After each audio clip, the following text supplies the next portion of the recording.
수사를 들어갔어. 처음에 글을 쓰는데 다 검열을 하는 거야, 기사를. 아, 이것도 아니다. 우리가 집단 사퇴를 한 거야, 기자들이, 학생 기자들이. 그 다음에 진짜 반독재 민주화운동 할 수 있는 데를 찾아서 간 거지. 그게 이제 교회. 그런데 가서 소위 의식화 교육을 이제 본격적으로 받은 거야. 이제 세미나를 하면서 세상을 보는 눈이나 거기서 이제 확립이 되는 거지, 소위 의식화.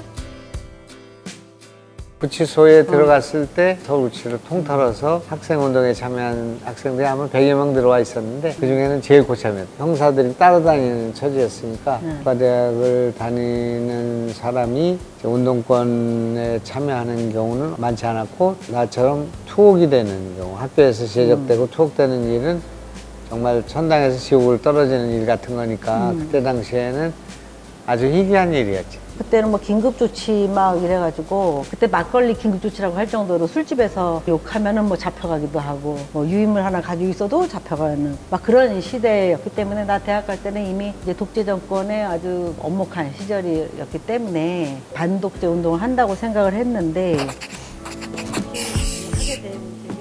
국회에 있는 의원들이 민주화운동 유공자의 건을 강화하는, 내가 이거는 도저히 아닌 거다, 이걸 또 그렇게 강화하는 건 아닌 거다 생각을 해서 뉴스를 보고 아침에 내가 유공자증을 반납하자고 했는데 뭐 아내도 당연히 동의했고. 반납하는 거를 쉽게 생각했는데 언론이나 막 이게 보수 쪽에서는 엄청난 그거를 받아들여가지고. 그 이제 그러고 나면 민주화운동 유공자를 반납할 사람이 줄을 이어서 나올 걸로 알았는데 지금까지 한 명도 없는 거예요, 그게.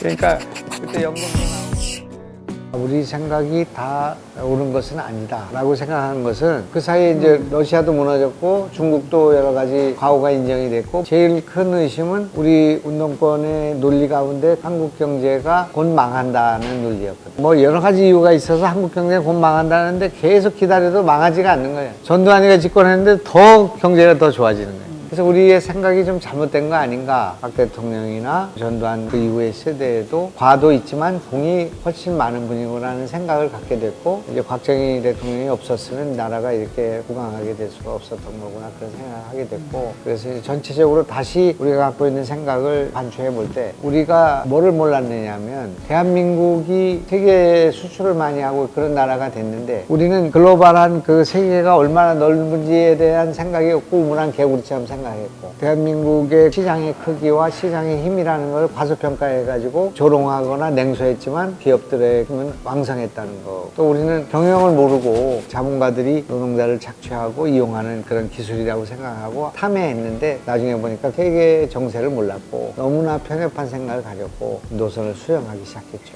제일 중요한 거, 나라를 누가 세웠나, 나라를 누가 지켰나, 6.25 때 누가 지켰나, 또 누가 나라를 발전시켰나. 생각해보니까 내 운동권, 우리 선배들, 진보, 민주당이 아니고 나하고는 다른 보수 내지는 나라를 망치는 세력이라고 생각했던, 남북을 하나로 통일시키지 못하고 대한민국을 분단시켰던 이승만, 그 사람이 한미동맹을 강화하고 6.25 때 이 나라를 지켰고, 만약 통일됐으면 우리 대한민국 없는 건데 우리는 이승만은 민족을 분단시킨 사람이고 독재자고. 지금도 이제 민주당이나 좌파들은 아직 똑같은 생각을 하고 있는데, 그 역사나 한 인물에 대해서 공과를 평가를 해야 되는데 한쪽만 편향되게 부각해서 이승만과 박정희와 그렇게 과만 가지고 얘기를 한 거지. 그러니까 모든 산업이 다 수출해서 대한민국이 이렇게 발전할 수가 있었고, 과학에 대한 투자, 원자력에 대한 결정, 또 한미동맹을 만든 거, 젊은 세대가 누리는 자유민주주의 체제와 틀을 만든 사람은 이승만이었기 때문에. 근데 지금도 인정을 안 하고 있는 거고 여전히 그 시각이 유지가 되고 있는 거잖아. 우리 민족기지라는 말을 굉장히 좋아하는데 이승만 때문에 통일이 안 됐다,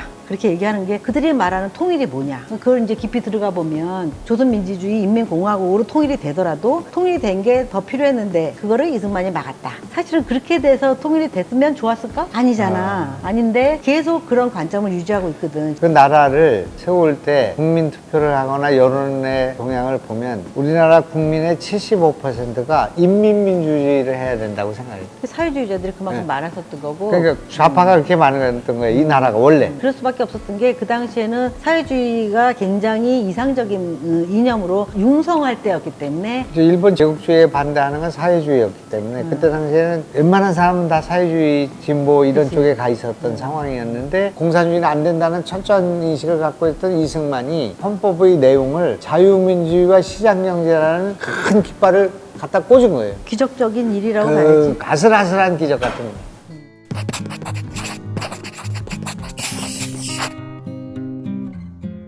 자유민주주의는 굉장히 낡고 촌스러운 사람들이 주장하는 그런 거라고 생각했어요. 인민민주주의나 사회민주주의 뭐 이런 것들은 굉장히 진보적인 거고 세련된 거고 이렇게 생각했는데 역사가 우리의 생각을 바꾸기 전에 그걸 증명해 줬어요. 소련이 붕괴를 했고 동구가 다 자유화의 물결로 바뀌었고 그래서 한때는 전 세계가 사회주의로 갔다가 전 사회가 다 망가지면서 북한하고 쿠바하고 아주 독한 나라들만 빼놓고는 다 자본주의 시장경제를 받아들이는데 중국은 정치는 독재를 하고 공산당이 지배하면서 시장은 자본주의로 갈 수 있다고 생각하고 유튜브 같은 것도 못 들어오게 하고 뭐 검열하는 거예요. 너무 감사하죠. 만약 젊은 세대가 지금 40, 50대들처럼 이념적인 편향이나 정치적 성향을 갖는다면 나라의 미래가 없다. 나는 생각해요. 지금 20, 30대 자유민주주의에 대한 신념이나 성향을 갖게 된 것은 대한민국 앞으로 100년을 내다볼 때 가장 중요한 변화라고 생각하고 선거 이기고 지고 하는 것보다도 더 중요한 문제라고 생각합니다. 사실은 우리가 궁금해. 어떻게 그런 생각을 가게 됐는지가 사실 참 궁금한데 이렇게 시위도 저렇게 하고 그렇게 할 수 있을까? 민주당의 뭐 정청래나 뭐 이런 사람들처럼 그 의원들이 하는 행태가 우리가 볼 때 정상이 아닌데 그러니까 상식적인 합리적인 판단에서 볼 때 굉장히 많이 뭐 벗어나 있는데 근데 젊은 아이들은 우리하고 똑같은 생각 갖고 있단 말이에요. 그게 너무 신기해요. 우리는 이런 시행착오나 시행착오를 다 겪고 잘못된 생각과 이런 것들을 다 변화시켜 가면서 수많은 과정을 거쳐서 여기로 왔는데 이제 자유스러운 세계에서 태어났고 시장의 경쟁을 중시하고 살았고 해외에도 많이 가봤고 다른 나라의 사례를 많이 볼 때 우리가 이런 자유스러운 나라에 살아야 된다. 특히 중국 같은 그런 사회를 지향하거나 중국 사회를 모방하는 동경하는 사람들하고는 같이 지낼 수 없다는 생각을 가진 거 아닌가 이렇게 생각합니다.